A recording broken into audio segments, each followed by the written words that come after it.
नमस्कार। कैबिनेट के मेरे सभी साथियों, फाइनेंस और इकोनॉमिक एक्सपर्ट्स, स्टेक होल्डर्स, देवी और सज्जनों, मैन्युफैक्चरिंग और एक्सपोर्ट पर यह बजट वेबिनार हर दृष्टि से बहुत ही महत्वपूर्ण है। आप जानते हैं, ये बजट हमारी सरकार के तीसरे कार्यकाल का पहला पूर्ण बजट था। इस बजट की सबसे खास बात रही अपेक्षाओं से अधिक डिलीवरी। कई सेक्टर्स ऐसे हैं जहां एक्सपर्ट्स ने भी जितनी अपेक्षाएं की थी उससे बड़े कदम सरकार ने उठाए और आपने बजट में देखा है। मैन्युफैक्चरिंग और एक्सपोर्ट को लेकर भी बजट में महत्वपूर्ण फैसले किए गए हैं। साथियों, आज देश एक दशक से भी ज्यादा समय से सरकार की नीतियों में इतनी कंसिस्टेंसी देख रहा है। बीते 10 वर्षों में भारत ने लगातार रिफॉर्म्स, फाइनेंशियल डिसिप्लिन, ट्रांसपेरेंसी और इंक्लूसिव ग्रोथ को लेकर अपनी प्रतिबद्धता दिखाई है। कंसिस्टेंसी और रिफॉर्म्स का एश्योरेंस एक ऐसा बदलाव है जिसकी वजह से हमारी इंडस्ट्री के भीतर नया आत्मविश्वास आया है। मैं मैन्युफैक्चरिंग और एक्सपोर्ट से जुड़े प्रत्येक स्टेक होल्डर को ये विश्वास दिलाता हूं कि ये निरंतरता आने वाले वर्षों में ऐसी ही बनी रहेगी। आप मेरे पूरे विश्वास के साथ मैं आपसे आग्रह करता हूं, पूरे आत्मविश्वास से निकल पड़िए, बड़े कदम उठाइए। देश के लिए मैन्युफैक्चरिंग और एक्सपोर्ट ये नए एवेन्यूज हमने ओपन करने चाहिए। आज दुनिया का हर देश भारत के साथ अपनी इकोनॉमिक पार्टनरशिप को मजबूत करना चाहता है। हमारे मैन्युफैक्चरिंग सेक्टर्स को इस पार्टनरशिप का ज्यादा से ज्यादा लाभ उठाने के लिए आगे आना चाहिए। साथियों, किसी भी देश में विकास के लिए स्टेबल पॉलिसी और बेहतर बिजनेस एनवायरनमेंट बहुत जरूरी है। इसलिए कुछ वर्ष पहले हम जन विश्वास एक्ट लेकर आए। हमने कंप्लायंसेस को कम करने का प्रयास किया। केंद्र और राज्य स्तर पर 40,000 से ज्यादा कंप्लायंसेस खत्म किए गए। इससे ईज ऑफ डूइंग बिजनेस को बढ़ावा मिला और हमारी सरकार ये मानती है कि एक्सरसाइज निरंतर चलती रहनी चाहिए। इसलिए हम सिंप्लीफाइड इनकम टैक्स की व्यवस्था लेकर आए। हम जन विश्वास 2.0 बिल पर काम कर रहे हैं। नॉन फाइनेंशियल सेक्टर के रेगुलेशंस को रिव्यू करने के लिए एक कमेटी का गठन का भी निर्णय हुआ है। हमारा प्रयास है कि इन्हें मॉडर्न, फ्लेक्सिबल पीपल फ्रेंडली और ट्रस्ट बेस्ड बनाया जा सके।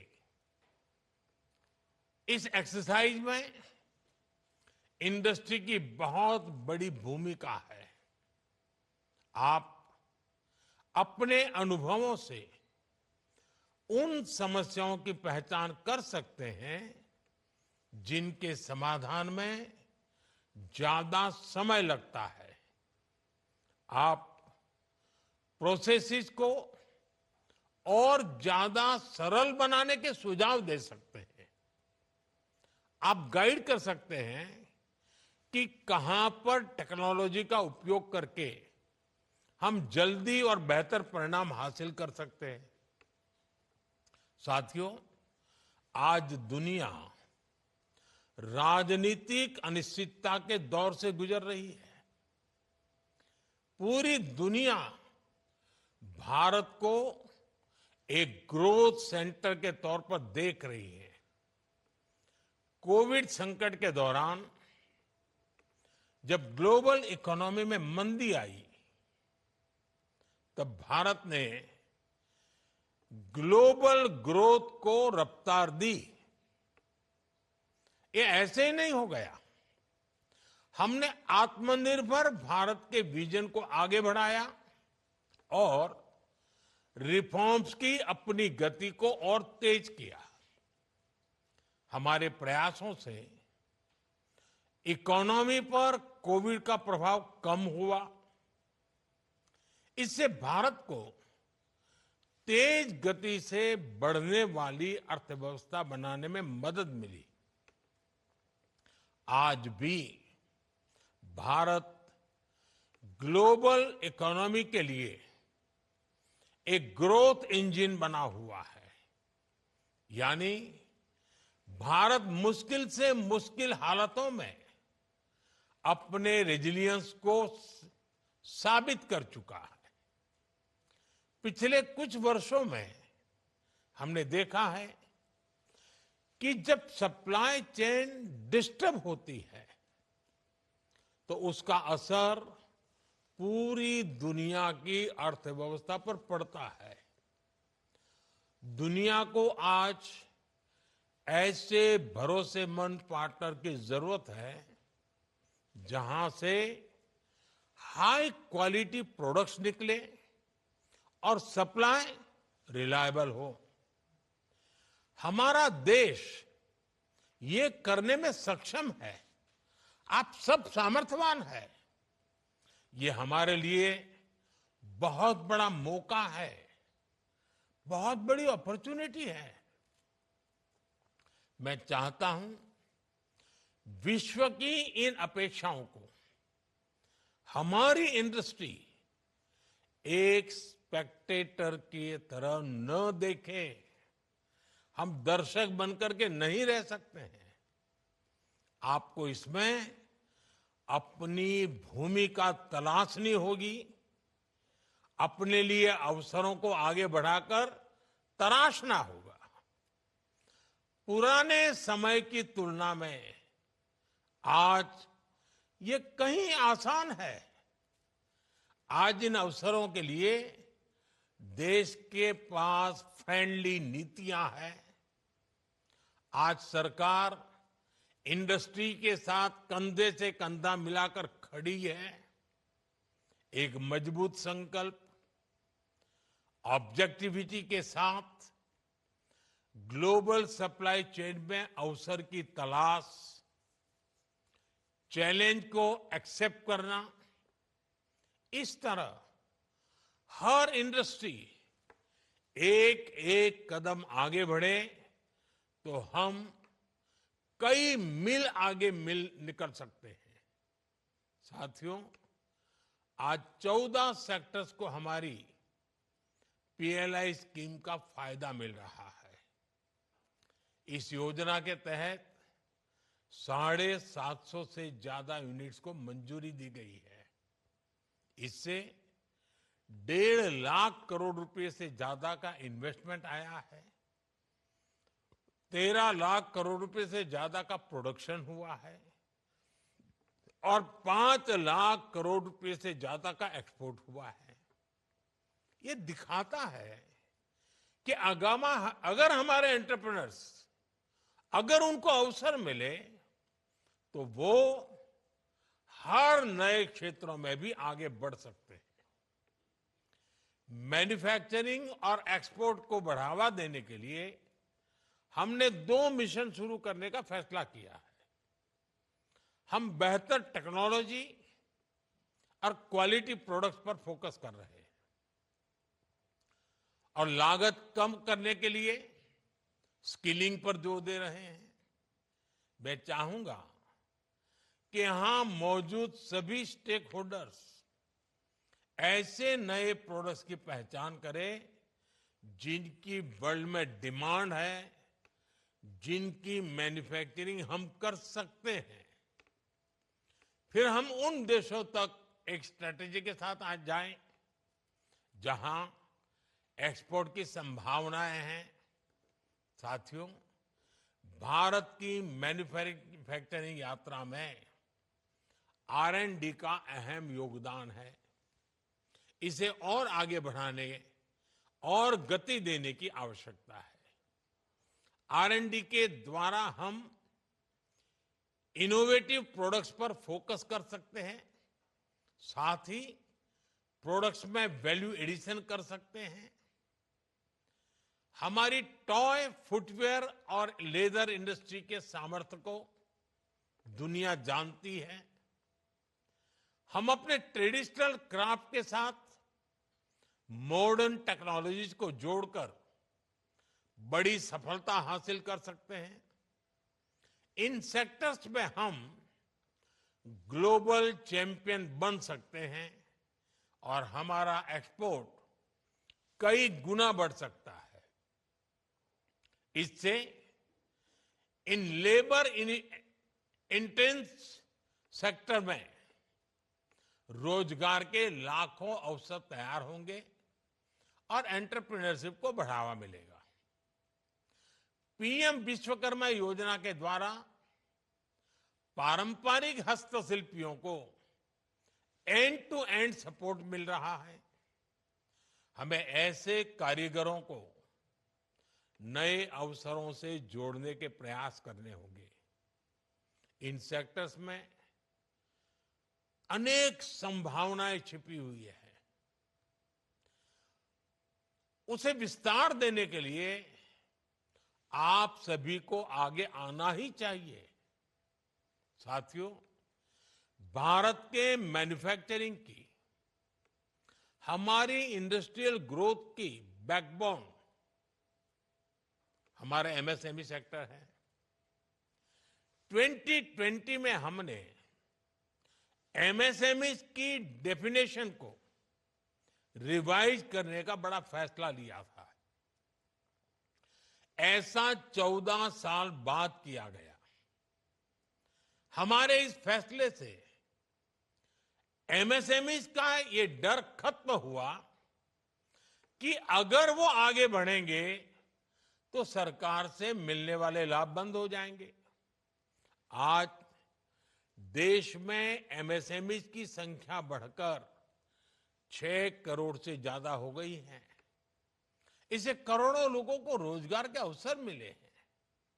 इस बजट में हमने एमएसएमई की डेफिनेशन को फिर विस्तार किया है ताकि हमारे एमएसएमई को निरंतर आगे बढ़ते रहने का कॉन्फिडेंस मिले।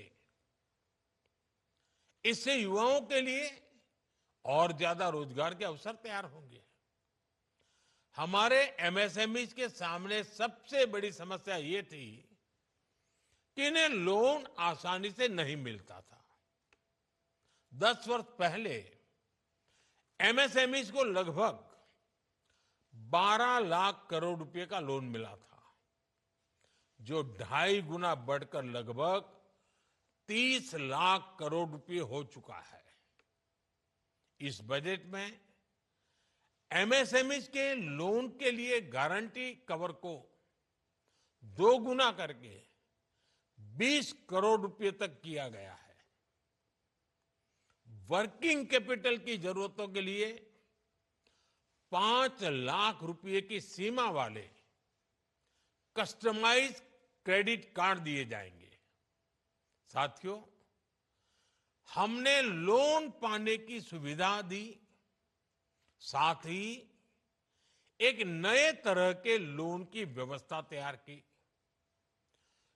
लोगों को बिना गारंटी लोन मिलने लगा, जिसके बारे में उन्होंने कभी सोचा भी नहीं था। पिछले 10 वर्षों में मुद्रा जैसी बिना गारंटी लोन देने वाली योजनाओं से भी लघु उद्योगों को मदद मिली है। ट्रेड्स पोर्टल के द्वारा लोन से जुड़ी कई समस्याओं का भी समाधान हो रहा है। साथियों, अब हमें क्रेडिट डिलीवरी के लिए नए मोड विकसित करने होंगे। हमारा प्रयास होना चाहिए कि हर एमएसएमई की पहुंच लो कॉस्ट और टाइमली क्रेडिट तक हो सके।